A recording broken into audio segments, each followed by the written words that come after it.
এনে কে? আমার ছেলে রেহান চৌধুরী। আপনি ঠিক আছেন? না জটিত। আচ্ছা এই পাশেই আমাদের আশ্রম আছে, আপনি আমার সাথে চলেন। বাবা পানিটা খাও। আপনি খাইছেন দুপুরে? হ্যাঁ, তুমি কোথায় থাকো এখন? কোথা থেকে আসছো? আমি পড়াশোনা করছো? হ্যাঁ কোন স্কুলে? Keraniganj high school. মা তুই ওকে কাজে রেখে দে। আমি রাজি, কালকে থেকে আসি। কাজকর্ম পারেন তো? সব পারি, সব। রান্না করতে পারেন? না, ঘর পরিষ্কার, কাপড় কাচা, বাজার সদায় বিল দেয়া? এগুলো ছাড়া সব পারবো। আর কোনো কাজ বাকি থেকে করতো। ধরেন ধরেন এই দেয়ালটা খুব ভালো করে পরিষ্কার করবেন, জলদি।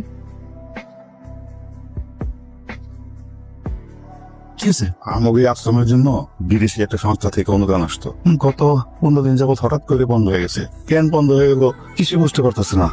এখন আমাদের এই আশ্রমের ফান্ডে যে টাকা ছিল তা তো প্রায় শেষ। এখন কেমনে চলবে আশ্রম, এটা নিয়ে মায়ের খুব চিন্তায় আছে। খুশি আজকে থেকে এখানকার দায়িত্ব সবার নিতে। Thank you.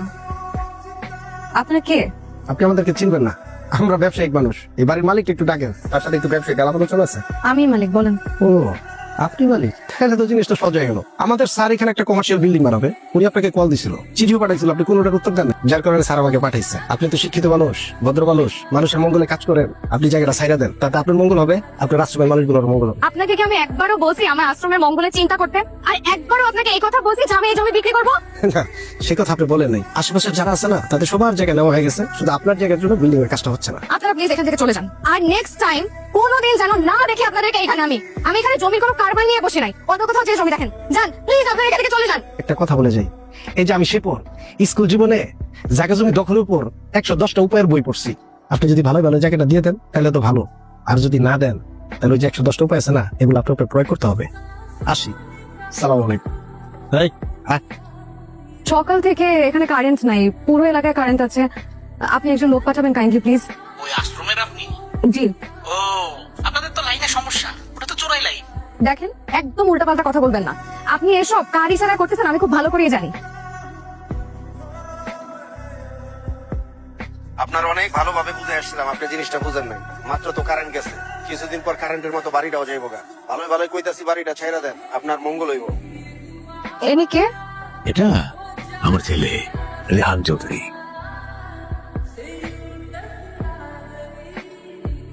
জি বস, বস কোনো সমস্যা নেই বস। বস আমি আছি তো বস।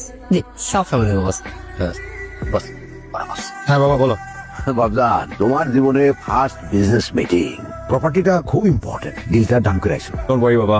আর শোনো শোনো বাবজান, ওনারা বয়স্ক লোক, কথাবার্তা একটু বুঝে শুনে বলবা। এমন কিছু করো না যাতে ডিলটা ক্যান্সেল হয়ে যায়। হ্যাঁ, ঠিক আছে বাবা।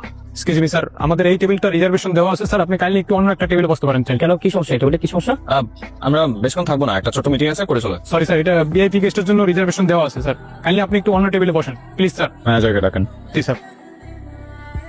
এইটা রুমি সাহেবের হোটেল না? জি। লোনের চাপে দৌড়ের উপর, তাও এত ভাব। হ্যালো, জি জি কথা বলুন। আপনার রেস্টুরেন্ট আমি কিনতে চাই। আমি সেলিম রেজা চৌধুরীর ছেলে, চেক লিখে দিয়ে যাচ্ছি, রিসিভ করে নিন। ভাই তোমার দাঁতান চলে আসছে বাবজান, বসেন নাস্তা করেন। হ্যাঁ না বাবা, আমি একটু বাইরে যাবো। বলেন কি, আপনি বাইরে যাবেন? এই কথা শোনার সাথে সাথে তো আমার বুকের মধ্যে কেমন যেন ধরপড় করে ওঠে। ফুল বাবা, কি যে বলো না তুমি মাঝে মধ্যে। হ্যাঁ খাওয়া খাওয়া বলতো কত কত লোক কি চেনো আমার, তুমি খালি শাসক। হ্যাঁ, তোমার লক্ষ্মী ছেলে কি কাণ্ড করছে সেটা দিয়ে শোনো। গতকালকে উনি একটা খেলনা কিনেছেন এবং সেই খেলনাটা ভালো, কিন্তু একটু অসুবিধা হলো, চাবি দিলেও খেলনাটা চলে না।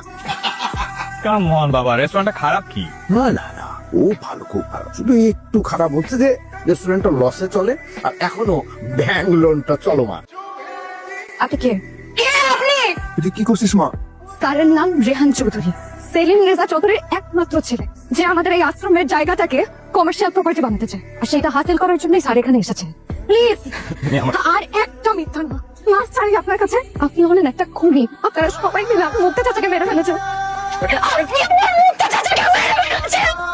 আপনি তো টাকার জন্য মানুষ খুন করতে পারেন, এতগুলো মানুষের সামনে মিথ্যা অভিনয় করলেন একটা প্রপার্টির জন্য।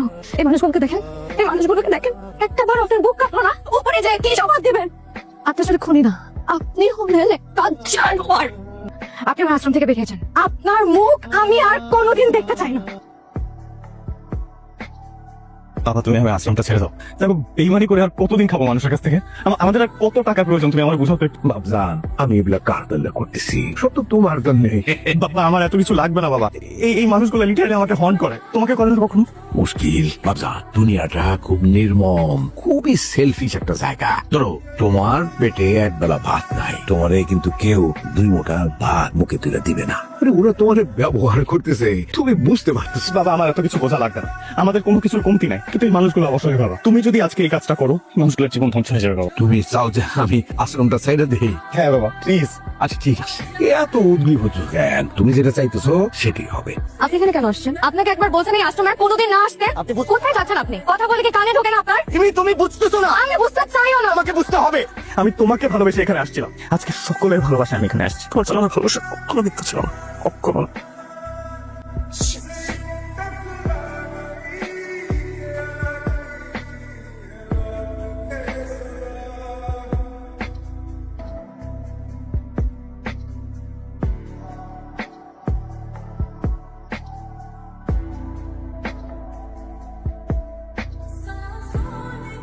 আজকে সকলের ভালোবাসা আমি এখানে আসছি, তোমার জন্য আমার ভালোবাসা কখনো মিথ্যা ছিল না।